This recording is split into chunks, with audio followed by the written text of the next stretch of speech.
My name is Robert Paulson. I own the Wedgwood Ale House and Cafe. My name is Lena. I am the owner of Lena Have Perfection. My name is Glenn Charles. I currently own Woodlawn Optical. My name is Judy Neldum, and I am one of the owners of Grateful Bread Baking Company. My name's Jennifer Porter. I run Satsuma Kids Shop in Wedgwood. My name is Carl Flackus. I am the owner of Flackus Law. My name's Karen Camandona, and the business name is Northeast Cleaners. My name is Lisa Von Dam, and the company is Trey Brown Company.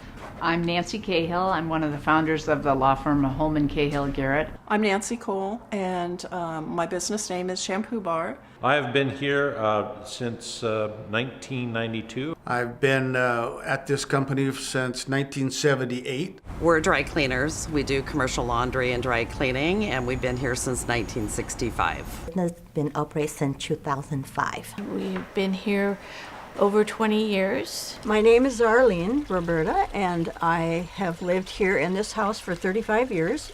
I first moved out here with my husband and my family in 1969. Probably half of our clients are 60 years of age or older, and they come and they park on the street. They come in to see us for an hour or two. It's really critical that they have easy, good parking on the street. We're very concerned about the impact it'll have on our business, not only with client access to get to our office, but we're concerned about the pinch point location as 35th comes down toward 55th. The road narrows, and we've already seen a number of fender benders and pedestrian accidents near our firm, and we believe it'll get even worse as the bike lane presence reduces the size of the lanes. Things that impact us greatly are access and egress to the businesses. I'm very concerned about the city's plan to introduce bike lanes along 35th Avenue Northeast. I'm really concerned with the disruption to businesses. My business employs 23 people, all honest, hardworking people, all local people. We had to leave for a few years for a job for my husband, and we knew we'd always come back. When we came back, we came right back to this neighborhood because we knew it was a stable environment and all the amenities were down 35th Avenue. I think that it's going to very negatively impact small businesses like mine. If people don't have a place to park, we cannot just rely on neighborhood business. You're taking away a large part of my business if you eliminate parking. And I don't see a future for us here. Well, the last 10 years since the recession hit have been, challenging for, I think, all small businesses in Seattle. On almost every bike safety website, one of the encouragements is to plan your trip wisely. So whether you're commuting or you're bicycling on the weekend, to avoid busy streets. And speaking as somebody who's been hit by a car on my bike, I know that to be true, that a bike lane oftentimes gives a bicyclist a false sense of security and may cause you to be less attentive of vehicles around you. And so really the safest route is that road less traveled. And I would encourage the city to really look at that as their option number one for bicycling to work. I don't think any of us are against bike lanes, but there is this thing called a win-win situation where you try to do the most good for most people. I am disappointed with the city that engaged in this. You've probably heard plenty about it, but it rankles me that the city and the Department of Transportation will not listen. What should happen, which doesn't seem that has happened already, is that we need to get the different factions of people together so that we can accommodate everyone and everybody's use of this area.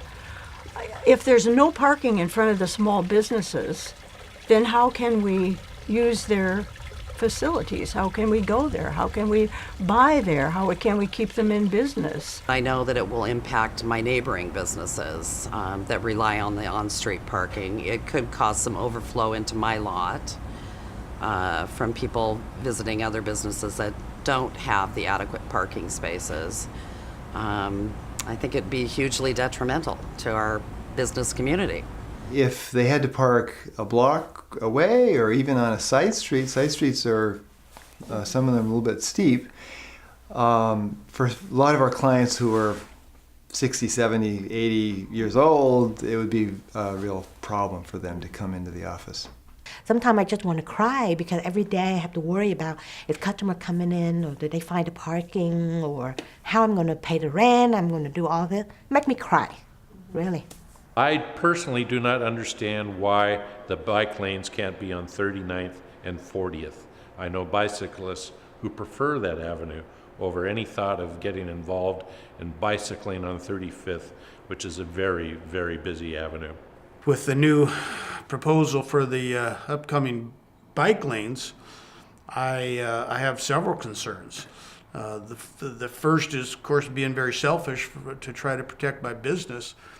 If we limit even more parking and make it even more difficult, there's too many options for people. They don't tolerate inconveniences like they once did. And it's just easier to go home, go online and buy a pair of glasses, or go to their doctor's office and buy glasses. So I see this as potentially a final nail in the coffin for a company that's been around for over 70 years. Yeah, I think it'll be a pretty big challenge for small businesses like mine who rely on both foot traffic, but more importantly, available parking and vehicle traffic to walk in the door and create that sense of community too. I mean, I have parking right outside of my business, which is integral to a successful operation. Last year we had a construction project next door to us going on for over a year, and I was absolutely shocked. I knew it was going to impact us some because of the lack of parking, the difficulty in people getting through the construction zones, and you got a lot of construction workers taking up what limited parking there is. And that's understandable. You just have to deal with that. But my business was impacted greatly. We were down 20% from the previous year. Our service technicians all need cars to go to the job sites. So very rarely can they use other modes of transportation. I have a lunch business here that's a little fragile. And I have a feeling that by greater pressure on parking capacity in my adjacent area could hurt my lunch business, and that I could potentially lose a couple of jobs for people by not being able to have enough traffic or revenue to continue operating that lunch business. You know, when you eliminate parking and make it harder for senior citizens to get around, or disabled people, or for small businesses to have parking for their clients, you are hurting a large percentage of our society. And it seems to me that it would have worked really well if you would have put the bike lanes on 36. We'd have our parking, we'd have our safety features, and we'd all be happy. But it just seems like that no one really understands what a win-win situation is.